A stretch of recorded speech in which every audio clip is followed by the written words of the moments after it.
Fantastic. I see some of you are already putting your headphones on. Fantastic. Hello, good Wonderful. afternoon, and welcome to this session where we're going to be exploring the revival of the UK textile supply chain through a sustainability lens.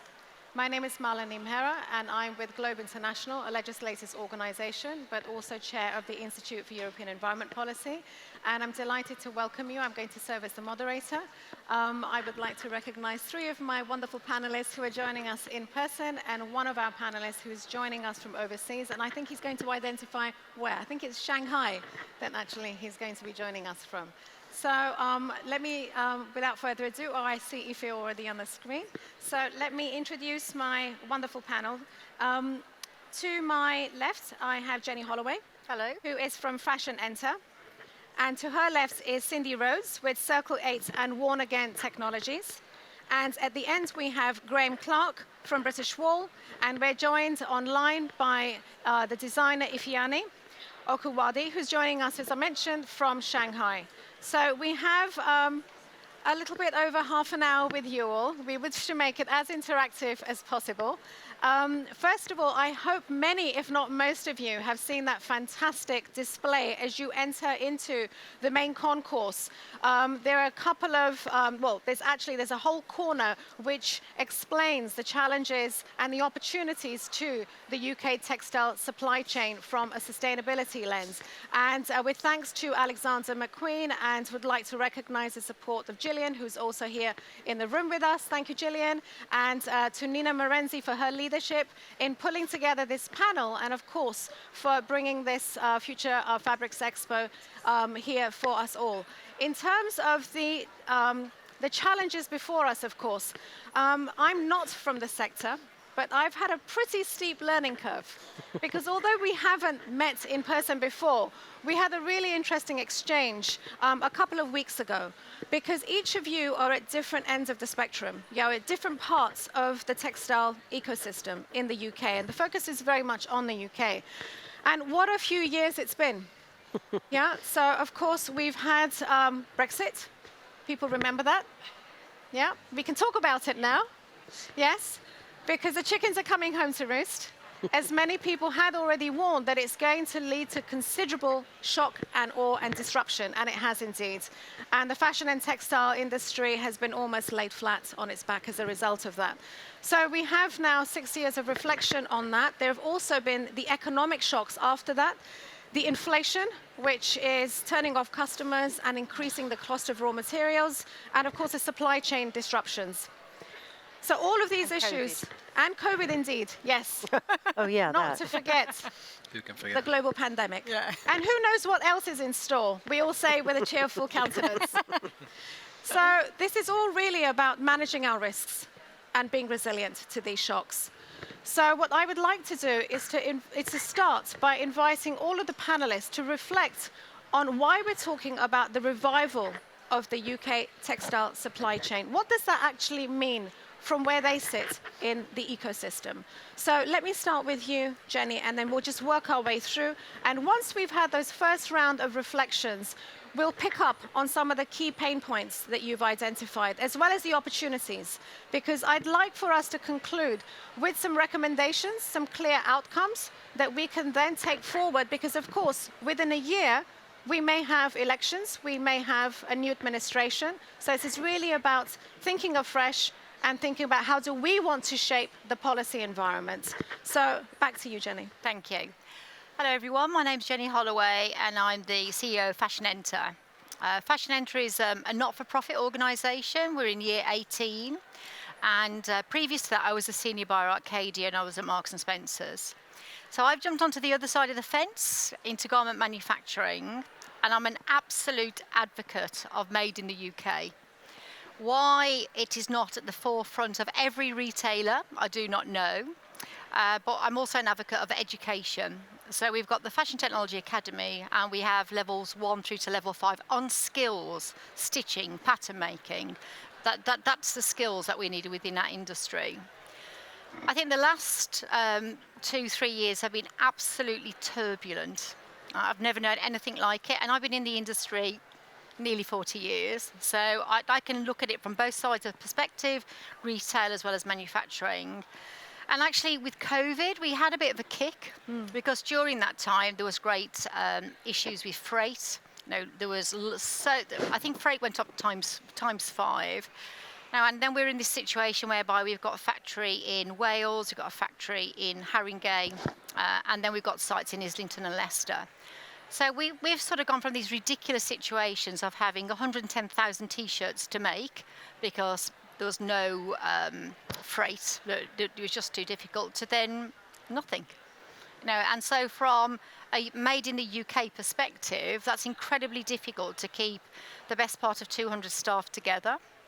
I don't really understand why people aren't looking at exit margin. Why does everybody look at intake margin? Because if you think about the flexibility the UK has to offer, that has got to be so important. I'd like to know what retailer is selling thousands of garments at the moment, because they're not. I don't care what anybody says, like we're at the absolute nerve end. We speak to fabric merchants and it's awful out there. It is a really difficult trading environment, and who is doing well are actually the smaller brands, the ones that have got heritage, the ones that have got actually a story to tell that is not greenwashing and it is actually ethical and transparent. It has forced us into collaborations, and that's a positive, absolute positive. So we now can print fabric. We use Kornit technology, which is an Israeli company, and we can print 1 meter of fabric in pigment ink, just 1 meter. So no more minimums of 500 meters. So that's got to be good for sustainability. We can print T-shirts now using the same technology. And we've just gone into a partnership with Style 3D. So I don't know if anybody's aware of Style 3D, but it really is fantastic technology whereby you can actually design 3D on avatars, manipulate, and basically press a button and create a pattern. So that this technology to make it leaner and cleaner and less sampling is going to be a major way forward. Thank you very much. And Jenny, I do want to come back to the issue of skills and careers and jobs. Yeah. So, but over to you, Cyndi. What does this new world look like to you? Where are the pain points? Where are the opportunities? Yeah, thank you. So I'm Cyndi Rhoades. I'm the founder of Worn Again Technologies, and we have been in development of a polymer recycling technology for end-of-use polyester and polycotton blends, non-rewearable textiles, turning them back into raw materials that can go back into fiber spinning.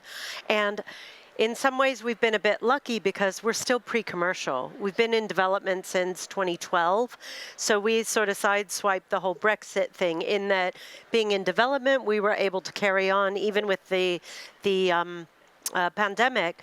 We were able to carry on with developments, and we're now building a demonstration plant, which is actually in Winterthur, Zurich, just outside Zurich, in Switzerland.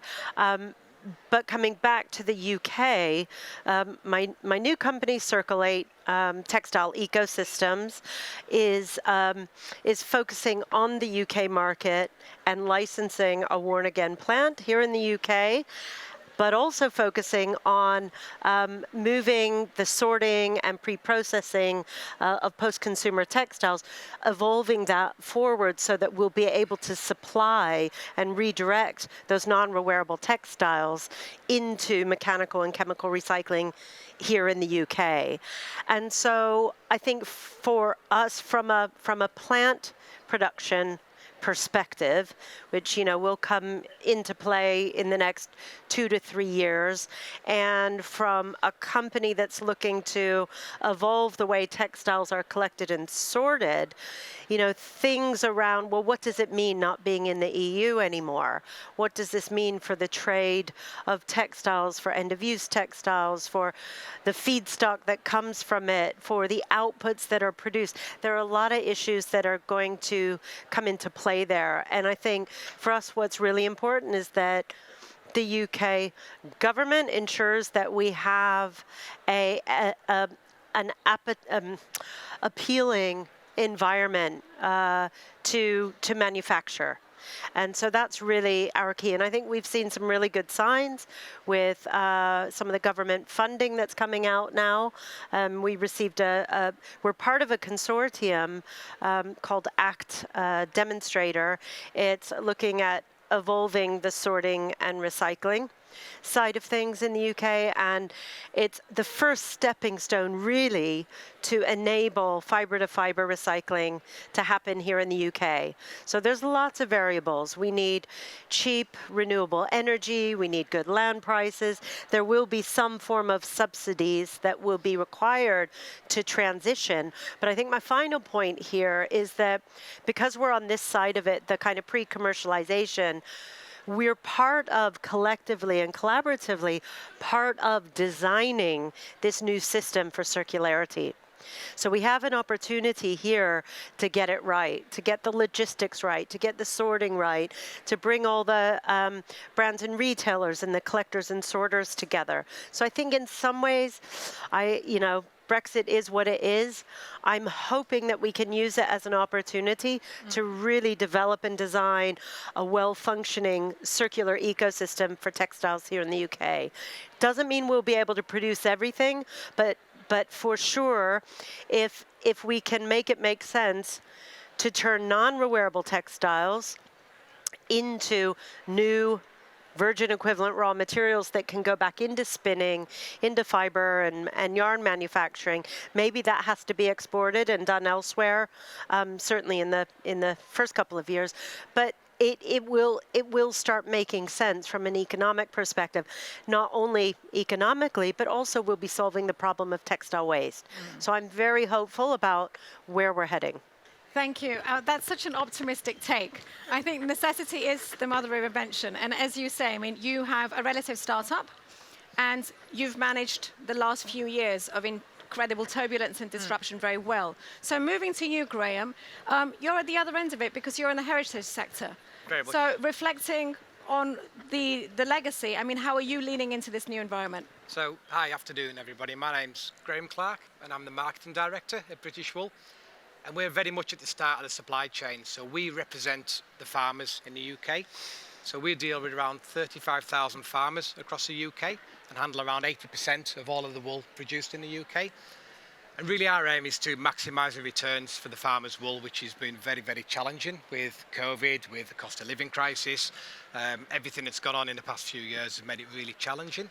I think it's interesting because we've certainly seen since COVID a big change in sort of specifications, and more companies who we've never spoken to in the past are looking at sourcing British wool, which is fabulous. It's on your doorstep, so it makes sense. It doesn't have to come from one side of the world to the other. And I think more and more brands are realising, I think it's because of the disruption during COVID, that we should be using those sort of natural resources that are on our doorsteps. As I said, we deal with 35,000 farmers. Farming in the UK is very different to the rest of the world.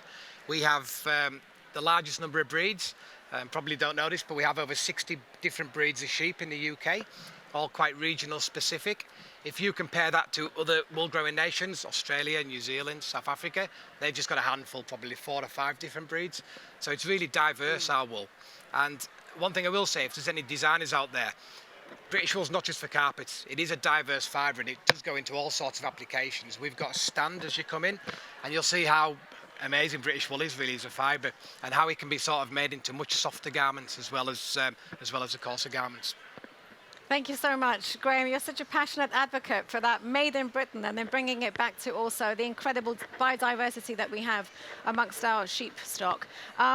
I'm hearing you well now, but can I just do an audio check? Is everybody able to hear? Everybody on the panel well? Yes? Thumbs up. Thank you so much. Great. So that brings me to the person who's furthest away from this conversation geographically. So Ify, welcome to the conversation. And same question really to you. So reflection on the last few years, what they've meant for you. Really interesting that you are joining us from China, because of course we know that the 3 big markets that people have now been trading into post-Brexit are the Chinas, the Turkeys of the world, etc. So your perspective, please. Yes, hi, thank you. Thank you for having me. Lovely to be part of the panel.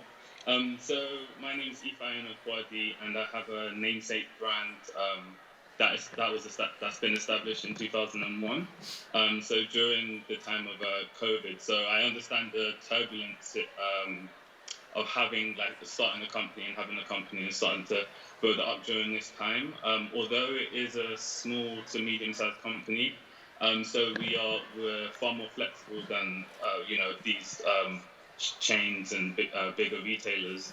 But we focus on having our materials sourced as locally as possible. So I'm based between Paris and London at the moment. I'm currently in Shanghai for other work, but we have a studio in North London, and we produce all our garments there with a tight-knit community where we have suppliers that are local to the area and source from around the world, but try to remain as local as possible. And through our garments, we try to educate customers and buyers of the sort of quality that's still within Britain. So we use a lot of British materials such as Harris tweeds, or we use a lot of like local materials such as Harris tweeds or Irish linens, and companies like Wax Cottons that produce their cottons in the UK. So I think it's very important that we show this, and I think the challenges we've had is sort of the education from like young people, so interns that aren't necessarily aware of sort of the access or resources or information available to get the knowledge of still what's within Britain. So we try to sort of do that through education and sort of a system of internships and like events like the Expo today. So we have a look which is made of felt, that's been farmed in Spain but felted in the UK. And then it's been handmade using latex, natural latex, to kind of show how the craftsmanship and sort of the materials and the applications we still have in the UK and how important they are today. Thank you very much, Ify. And I want to now come to the second round of questions where it really probes some of the points that you've made.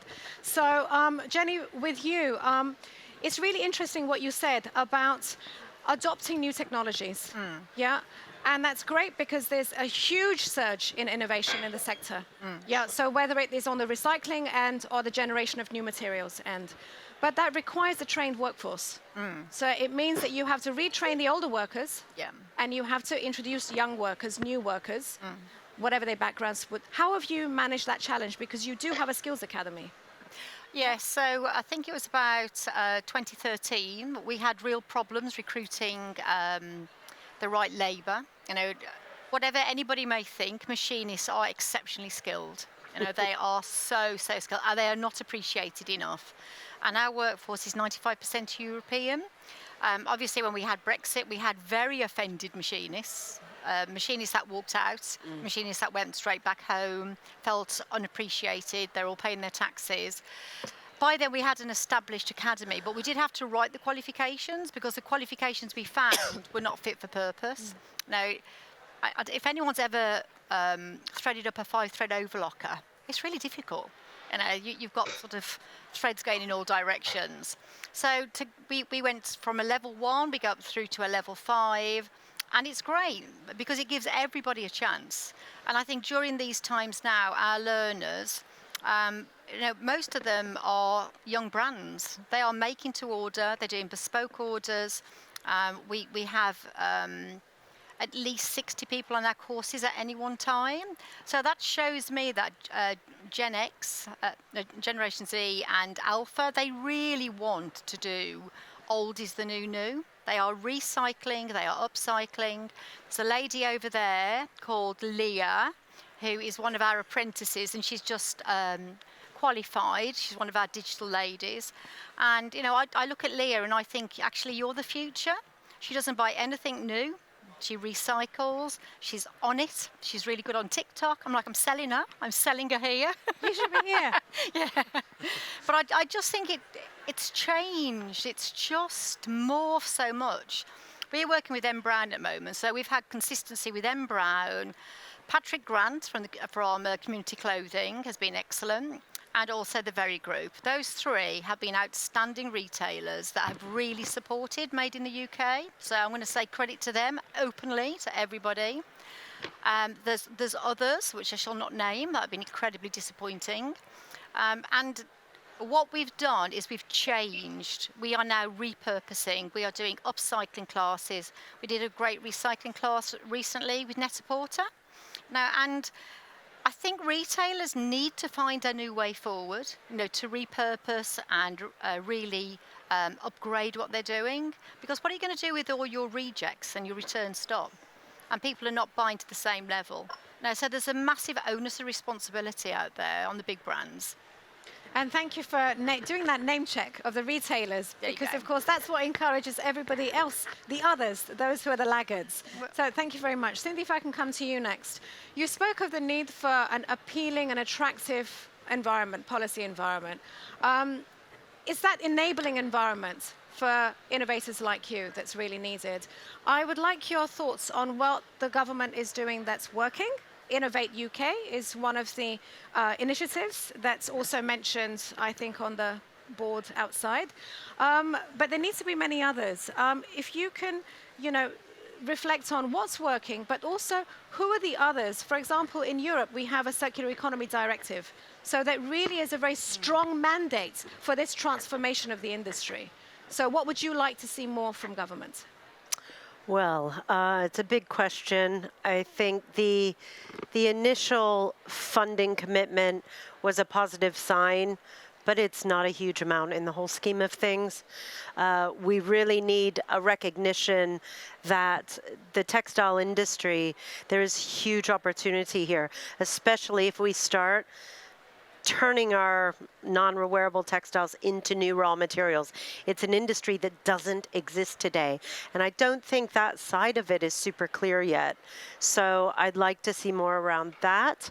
I think other areas that are working, we have a whole range of industry associations like UKFT, British Fashion Council, the work that RAP is doing with Textiles 2030. I think the awareness level is much, much higher now. And the role of those industry associations in bringing the innovators, the brands, all the stakeholders together into this ecosystem that none of us could do individually. Like, they play such an important role. So I think enabling them to enable is really important to happen. Other areas, we absolutely, so if we want to compete with, say, China in terms of raw materials and other manufacturing regions, from a raw materials perspective, our plant needs to be run on renewable energy. So we need cheap, renewable energy.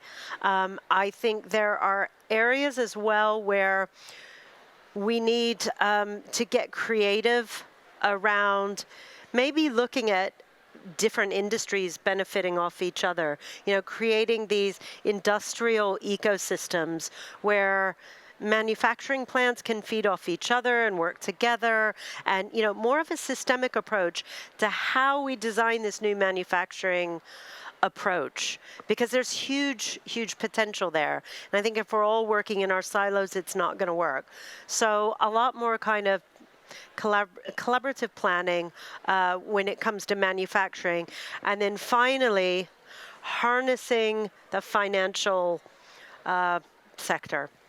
Like, we need, there is a vast amount of finance that is needed to make this transition, kind of like the green energy transition, but it's full of huge potential and money. And I think the finance world is starting to wake up to it. This morning, Nina and the team organized an investors brunch. So we're now starting to see there's more interest from the finance world, and they're starting to sniff around to see, okay, there could be investment opportunities. There are many and multiple, but we've got to bring these all together and kind of package it up so it's easier and a little bit more palatable, and make those opportunities just, kind of happen a lot quicker, because we need these things to happen quickly, but we also need them to happen in a phased way. Some things are ready to go to market right now. Let's get them rolling. Let's get the brands involved, the brand commitments, and then slowly we can start introducing some of the other innovations that are coming later. But it is a rosy future for me if we do it right and we have all the stakeholders around the table, working out what's your role in this. What's my part in it? And every business, every designer, every textile collector, every customer or consumer or citizen has a role to play in this new circular textile future. Thank you. So it seems what you're saying is we need to be better organized. We need to be as organized as the green energy sector has been. So for those of you who don't know, of course, this is taking place in the context of London Climate Action Week. And we have hundreds of events which are taking place. And two of the very largest business-to-business events are taking place across the river at Reset Connect, which is in Excel, and the Climate Innovation Summit, which is at the Guildhall. And those really represent the more mature ends of the green economy.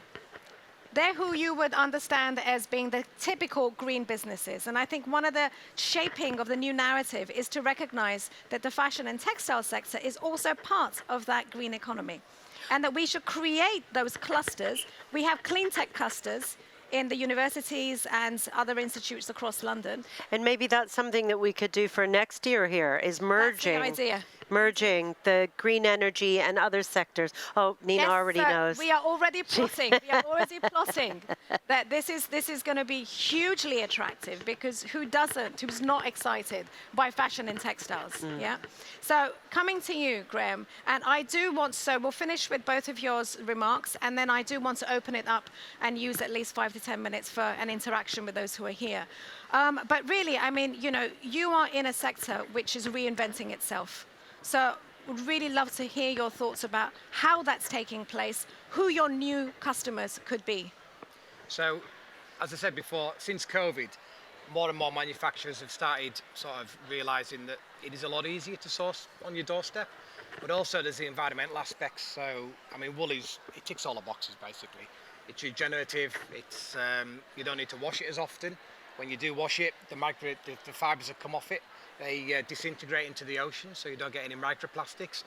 And I think those messages are slowly getting across to manufacturers and to consumers as well, and I think that's the key thing really. Some of these brands, one would be Abraham Moon would be a good example of a brand that we've just started working with, so a really traditional huge mill up in Yorkshire. But there's many, many more that we've got in the pipeline, and also retailers as well. So the retailers have got a part to play in sort of specifying the British wool products, and all of this new demand will go towards the farmer's income, and it'll make a big difference to the farmer in terms of what their income is off the wool. Because at the moment, it's not great. It really isn't great, and things need to improve. Thank you. Thanks very much. That's also helpful to have that reality check. So as I come to you, Ifeanyi, you represent that dynamic, successful young designer. You have a brand, yeah? You talked also about how you are supporting younger, entrants into this market. We have potentially many of those here in the room. So what would be your top messages from them, your 1 to 2 key takeaways about, that, of course, we've heard a lot of messaging around opportunity, and just stick with it because we are going to emerge out of this.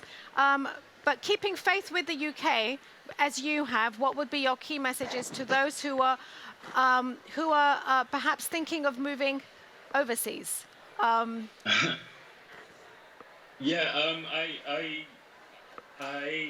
think my key message would be that there is still there's communities still within the UK that are still thriving and still have a lot of passion and energy for what they do. So, for example, I'm currently working with a lace maker. I happen to find online, but within just knowing that contact, she's allowed me access to other lace makers and small craftsmen that are working within the UK that I'm now communicating with and potentially I can work with. So just realizing that there's still a lot that is being done within the UK.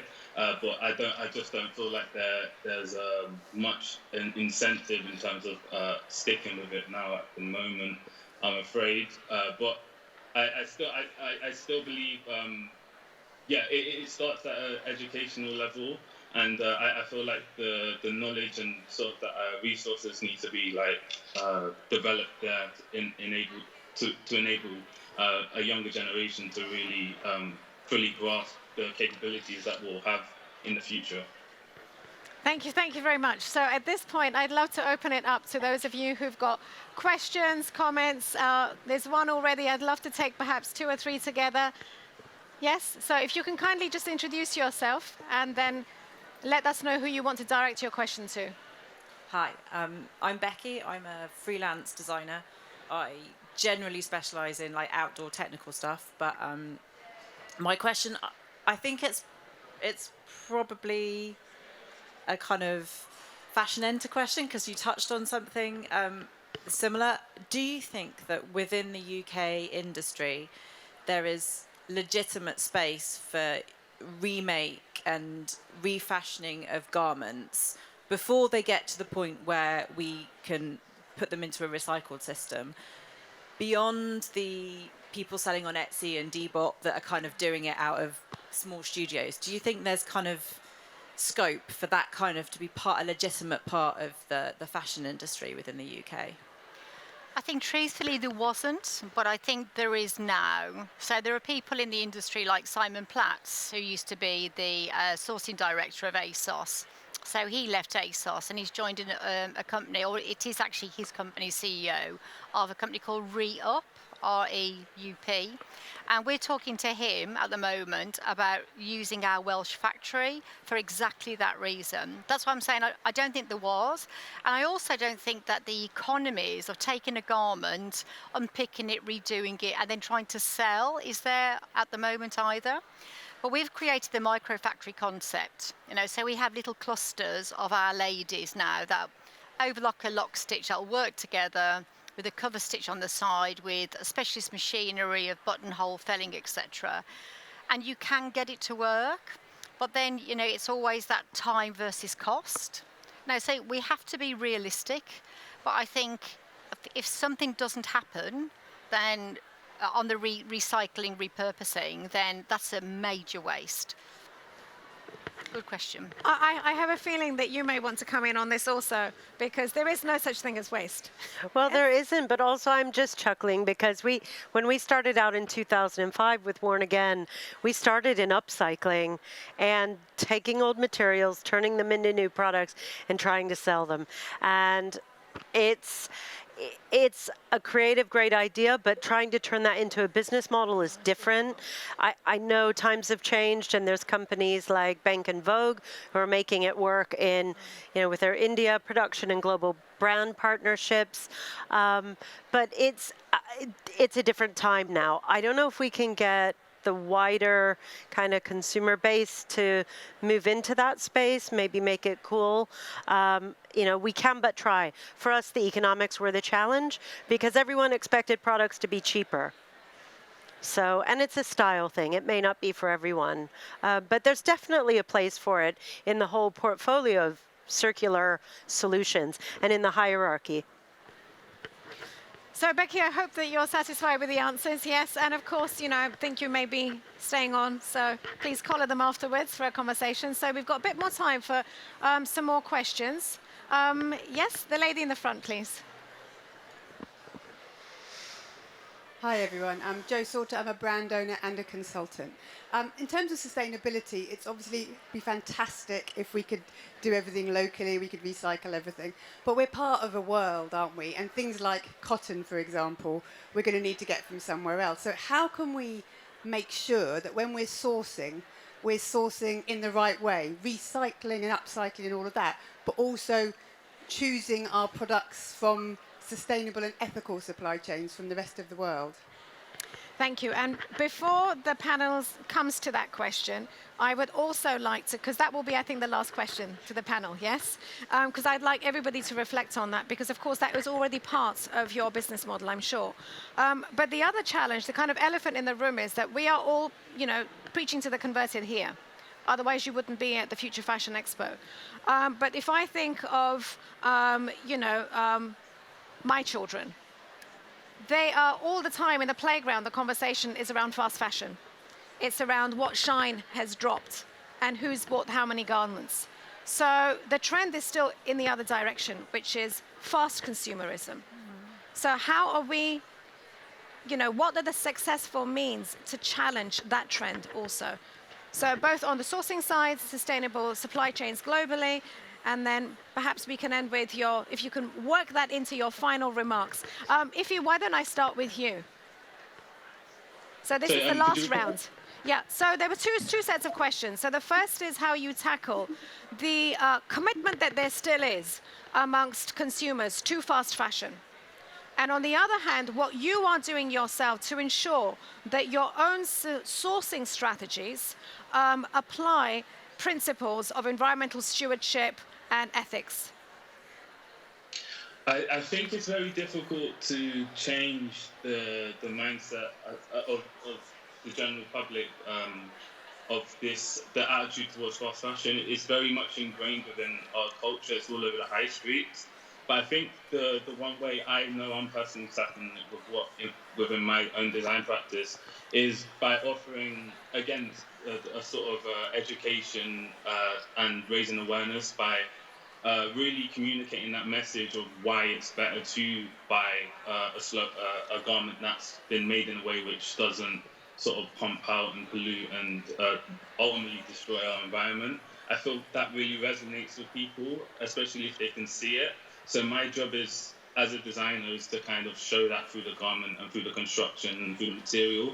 So people, the customers can almost feel and see the difference between something that's made one way and something that's made another way, which is more beneficial to them, the wearer, because it lasts longer, and to our environment. Thank you. So there is that personal demonstration element. You are the messenger, you are the ambassador, yeah? Graham, your take? On the fast fashion, I do wonder whether the younger generation makes that link between fast fashion and the issues it's having on the environment. There's a lot of information out there, but I think some of it's lost sometimes. I think that needs to be more clear, the fact that, you're buying these synthetic clothes, it's oil, basically, and I think that link needs to be made. We try and do that as much as we can on social media and things such as that. But I do think that message is possibly not getting across to the consumer. In terms of your question on the materials, I would say engage with the producers. So, such as ourselves or the cotton producers. If you engage with those producers, you'll see the standards that the products are produced to. And that'll satisfy the brands, hopefully further down the supply chain, that you're sourcing in a correct and ethical manner, really. Thanks very much. And as succinct, please, Cyndi. Okay. Yes. The future, in my view, is about circular materials. And we're going to be, in the next 5 to 10 years, at a place where we're going to be able to turn all of our existing non-rewearable textiles back into new raw materials for producing new materials. And I think, it won't solve everything, but it will go a long way. And we're never going to replace cotton fully, but we're going to start displacing it by breaking down cotton and turning it back into cellulosic type materials. So I think as long as we move to a circular materials model, after we've reused, after we've upcycled all of that, circular materials will bring that more, hopefully, ethical supply chain and more regional. We'll still have international elements of the fashion industry for sure, but just on that fast fashion point, through that very nature, as a customer, I know in that circular materials future, my role is to get whatever I'm not wearing back into the system. It doesn't go in the bin. And by doing that, you start wakening up the mindset to, okay, wait a second, I'm doing this for a reason. And I think as traceability and transparency becomes more at the fore of what the brands are doing, then consumers and citizens, the rest, will start learning about some of those impacts, but some of the positive benefits of keeping materials in circulation. So I think that education will come with circularity, I hope. Thank you, that's very clear. And your final thoughts? Very quickly, Yes. I don't think there's anything wrong with fashion that is speed of response. Right? Everyone talks about fast fashion in such a negative way, and speed of response is good, but you need lower quantities, you need to be responsive. You cannot be responsive if you're importing from China. You're booking it 3 months ahead, 6 months ahead. Now, you've got to look at proximity sourcing. So if you're making it in the UK, you can dispatch to the UK. We don't even have to dispatch now to the NDCs. Like, we could actually have an order, 200 garments, we could fulfill it and send it direct to customers. Like, why are we importing fabrics, then importing garments? Like, just look at what you can do in the UK. Like, there is so much opportunity, and you're going to save jobs. Thank you very much. And on that note, there's so much opportunity, and you can save jobs, and you can create jobs. So please join me in thanking this fantastic panel. Thank you to you. And who I have to say, I mean, this session was about the revival of the UK sustainable supply chain. And actually, the panelists themselves manifest that. You personify that revival, the renewal, and fantastic to hear from you. I'm so excited. I want to go and see all of the fabrics which are out there now. But you're going to be staying, hopefully. So please do, once again, join me in thanking them and continuing this conversation. Thank you for being here. Thank you.